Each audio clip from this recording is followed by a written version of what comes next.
Jadi bila suami mati, isteri sentuh. Ini masalah wuduk. Bila orang sudah wudukkan mayat suami, faham lagi? Okey. Lepas tu nak tutup muka, datang anak-anak cium. Okey. Boleh tak isteri cium? Hukumnya harus dan haram. Mana harus? Dia cium dahi suami dia.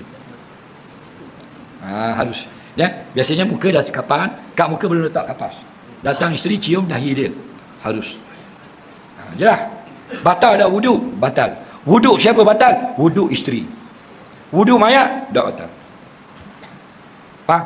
Jelas lagi. Jadi boleh tak cium? Boleh cium.